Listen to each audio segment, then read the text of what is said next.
ਤੇ ਜੇ ਅਗਰ ਕਿਸੇ ਬਰਾਤ ਤੇ ਪੱਕ ਗਏ ਕਰੇਲੇ ਤੇ ਬਰਾਤ ਤੇ ਵਾਪਸ ਹੀ ਜਾਏਗੀ। ਅਸੀਂ ਤੇ ਕੁੜੀ ਲੈ ਕੇ ਨਹੀਂ ਜਾਣੀ। ਇਹੋ ਜਿਹੀਆਂ ਗੱਲਾਂ ਹੋਣਗੀਆਂ। ਇਹ ਚੀਜ਼ ਮੈਨੂੰ ਜਿਹੜੀ ਹੈ ਨਾ ਖੜਕਣ ਦੇਈ ਹੈ। ਲੇਕਿਨ ਖੁਸ਼ੀ ਹੈ ਕਿ ਯਾਰ ਇੰਨਾ ਸਸਤਾ ਹੋ ਗਿਆ। ਸਭ ਤੋਂ ਬਹੁਤੀ ਜਿਹੜੀ ਖੁਸ਼ੀ ਮੈਨੂੰ ਹੈ ਕਿ ਹੁਣ ਮੈਨੂੰ ਕੰਮ ਨਹੀਂ ਕਰਨਾ ਪੈਂਦਾ, ਕਿਉਂਕਿ ਮੇਰੀ ਮਾਂ ਬਾਬਾ ਕਹਿੰਦੇ ਹੁੰਦੇ ਸੀ ਕਿ ਪੁੱਤਰ ਕੰਮ ਕਰੋਗੇ ਤੇ ਖਾਓਗੇ।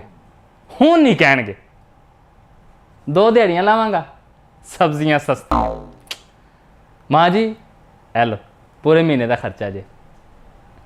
ਇੰਨੀਆਂ ਸਸਤੀਆਂ ਸਬਜ਼ੀਆਂ। ਮੈਂ ਕਿਹਾ ਮਾਂ ਅੱਜ ਕੀ ਪਕਾ ਰਹੇ ਹੋ? ਕਹਿੰਦੇ ਪੁੱਤਰ ਕੀ ਪਕਾਈਏ ਸਮਝ ਨਹੀਂ ਆ ਰਹੀ। ਮੈਂ ਕਿਹਾ ਸਬਜ਼ੀਆਂ ਢੇਰ। ਹੁਣ ਤਾਂ ਤੁਹਾਡੇ ਕੋਲ ਨਖਰੇ ਹੋਣੇ ਨਹੀਂ ਚਾਹੀਦੇ ਕਿ ਵੀ ਫਲਾਣੀ ਚੀਜ਼ ਮਹਿੰਗੀ, ਫਲਾਣੀ ਚੀਜ਼ ਮਹਿੰਗੀ। ਹਾਏ ਹਾਏ ਹੱਥ ਹੀ ਨਹੀਂ ਪੈਂਦਾ।